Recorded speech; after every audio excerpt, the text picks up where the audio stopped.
सत्ता में अब हम आपको क्रिकेट की पिच से सियासत की पिच पर ले चलते हैं, जहां आज संसद में एक से बढ़कर एक राजनीतिक स्ट्रोक लगाया गया। सत्ता पक्ष के स्पीकर वाले फ्री हिट को कैसे विपक्ष ने बाउंड्री लाइन पर रोका और जवाब में किस तरह अपनी स्पीकर वाली गुगली फेंकी, इस पर इंडियन पॉलिटिकल लीग वाली कुंजी खोलते हैं।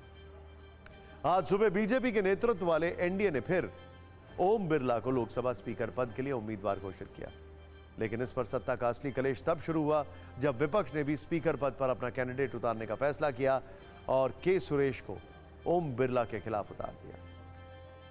अब यह वोटिंग से कल तय होगा कि लोकसभा के स्पीकर पद की यह जिम्मेदारी किसे मिलेगी, लेकिन आज ये समझने की जरूरत है आखिर जो विपक्ष अब तक डिप्टी सीएम के पद पर अड़ा था, उसने अचानक स्पीकर पद के लिए कैंडिडेट क्यों उतार दिया।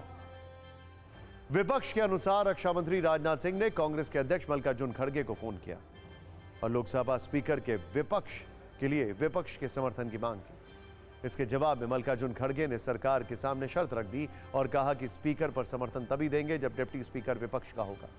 विपक्ष के मुताबिक इस शर्त पर राजनाथ सिंह ने कोई स्पष्ट जवाब नहीं दिया और इसीलिए अब विपक्ष ने लोकसभा स्पीकर पर अपना कैंडिडेट उतार दिया। अब कल वोटिंग के जरिए यह फैसला होगा कि स्पीकर वाली सत्ता किसे मिलेगी, लेकिन फिलहाल संसद का नंबर गेम सरकार के पक्ष में ज्यादा मजबूत नजर आ रहा है, क्योंकि संसद के अंदर एनडीए 293 सांसद के साथ है, जबकि इंडिया गठबंधन के बाद सांसदों की संख्या 234 है, जबकि अन्य सांसद जो है वो 16। इस लिहाज से तो नतीजा फिलहाल सरकार के पाले में दिख रहा है।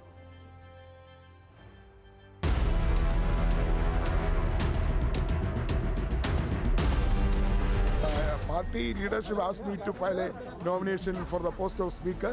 I filed the nomination. कि डेप्यूटी स्पीकर ऑपोजिशन को मिलना चाहिए। राजनाथ सिंह जी ने कल शाम कहा था कि वो खारगे जी को कॉल रिटर्न करेंगे।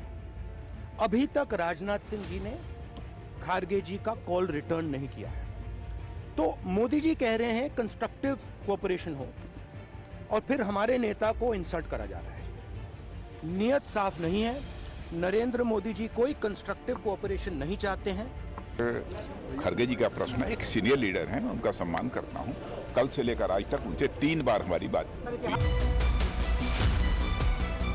अगर प्रधानमंत्री मोदी जी का बुलडोजर वाला एटीट्यूड नहीं बदलता तो हमें भी अपनी तरीके से संघर्ष करना पड़ेगा।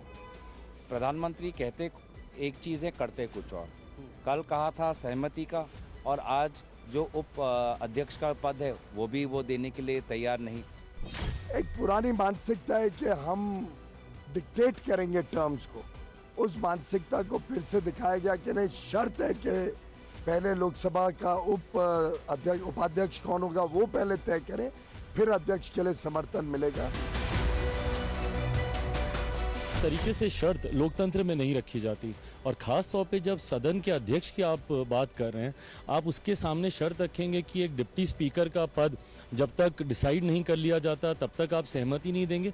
इस तरीके से लोकतंत्र नहीं चलता। एनडीए के घटक दलों का कोई स्पीकर होगा तो उनके लिए ज़्यादा अच्छा होगा, विपक्ष का होगा तो सबके लिए ठीक होगा। हम कोई तोड़फोड़ करने वाले लोग हैं नहीं। लोकसभा स्पीकर का जो चुनाव कल संसद में होने वाला है, उस पर भी सत्ता की एक कुंजी खोलते हैं। देश के इतिहास में लोकसभा के स्पीकर पद को लेकर पहला चुनाव 1952 में हुआ था। उस समय कांग्रेस की ओर से पंडित जवाहरलाल नेहरू प्रधानमंत्री थे। प्रधानमंत्री जवाहरलाल नेहरू ने जीवी मावलंकर का नाम स्पीकर पद के लिए उम्मीदवार के तौर पर रखा था।